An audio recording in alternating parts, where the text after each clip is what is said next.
Clarissa Maniego. Hi, I'm Lauren Lindemeyer. And this is our take for quiz 1 from exercise 250. So the way this is going to go is I'm going to turn the camera around so you can see where we at and what's around us. And then we're going to answer our questions in a technical way, and then in a way like we were explaining to our client who doesn't have like previous knowledge of the topic. So this is the setup. This is Lauren. Hello. This is the living room. Hello. Balcony. My TV. Lauren again. The kitchen. I'm gonna set it up here when you can see. Okay. So now we're gonna answer our questions, and my question is, what is VO2 max, and how training or body physiology can improve it. And what I'm gonna say is, sorry, VO2 max is basically all the oxygen, the max amount of oxygen our body can like take while training in almost like a efficient way. And an easy way to explain that is, when you're working out, you want the exercise to go smoothly. You don't want to suffocate while you're working out, and also you want to do it as best as possible. So one thing you can do is like have your goal set up and then work towards it little by little, so you can like train your body physiology, make your heart stronger, make your lungs stronger, and so you can build more blood vessels, and so the oxygen can be transported through your body more smoothly.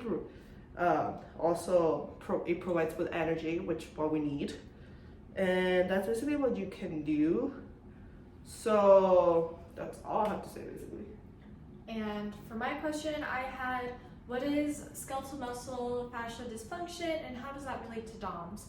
So skeletal muscle fascia dysfunction is a condition which affects how your body recovers, how painful working out can be, and how inflamed your body gets afterwards. Because when you have this condition, it causes the fascia to develop micro tears significantly more easily than if you did not. And then for DOMS, which is going to be delayed onset muscle syndrome, that's going to happen in 12 to 72 hours after you work out, typically. And typically, again, that's going to be associated with pain and inflammation. So, which they're also finding out that due to the fascia damage, that's actually what's causing DOMS. So when you have skeletal muscle fascia dysfunction and you also have DOMS, that's going to result in, first off, you're going to become significantly more stiff essentially after you work out. Your body's going to be a lot more inflamed, and also because fascia has like 3 times the nerves than the rest of your skeletal muscle, that's going to result in a lot of pain. So when you're mixing pain with stiffness and inflammation, just pretty much within 12 to 72 hours after you work out due to DOMS too, that's going to result in just really, really low client adherence. They're not going to want to work out, they're going to be in a lot of pain. So because of that, with all these extra microtails, it's just going to make DOMS significantly worse. And so some things that you can do to prevent that, or to help relieve some of these symptoms, is that you can do some light, simple movements. You can do some foam rolling, but overall the goal is not just to sit down and let the inflammation fully kick in. You need to keep on moving when you have this.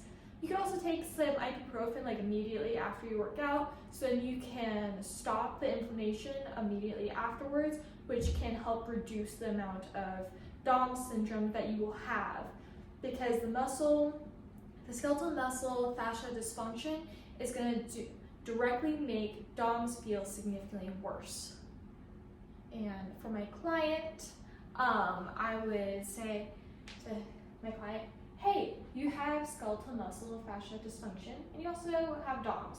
So one of those is going to make it so when you work out, your muscles are essentially going to create micro tears, which sounds really weird, right? But then when you work out, it's just going to make it so they get kind of like stiff, and you're going to feel kind of like sore all over and stuff, especially where you just worked out. And then like 12 to 72 hours later, it's going to feel even worse. So for you, what you want to do is you're not going to want to stop moving, okay? You're not going to want to let that set in. Instead, take like 2 ibuprofen, like after you work out when you can. And then from there, I want you to start foam rolling whenever possible, and also maybe incorporate like some like light movements, like maybe some light stretching or just moving around and moving whatever feels sore to help reduce those symptoms, because it's your nerves essentially, right? They're just like, oh my goodness, we're gonna freak out right now. But there's not really a lot that you can do for that apart from like just being like, hey buddy, you don't need to do all that. And basically what I will tell to my client about their VO2 max is, hey, you have a very low VO2 max in the way that you haven't trained before, and now you're telling me that you want to do, you have this like big goal. I'm not gonna have you do like big exercise yet, because we need to build your resistance through it. Like it's little by little, because if we do it like immediately, you're gonna get hurt and you're gonna get scared and you will not want to work out ever again. So what we're gonna do is start low, maybe low weights, maybe body weight, and then add weights and maybe add more repetitions, because that way you can make your VO2 max stronger, you can transfer oxygen through your body better, and that way you can produce more energy. So also when DOMS gets in your way, it won't be as painful. That's what I would say basically. So, Thank you. so this is our quiz number 1. So thank you. Thank you.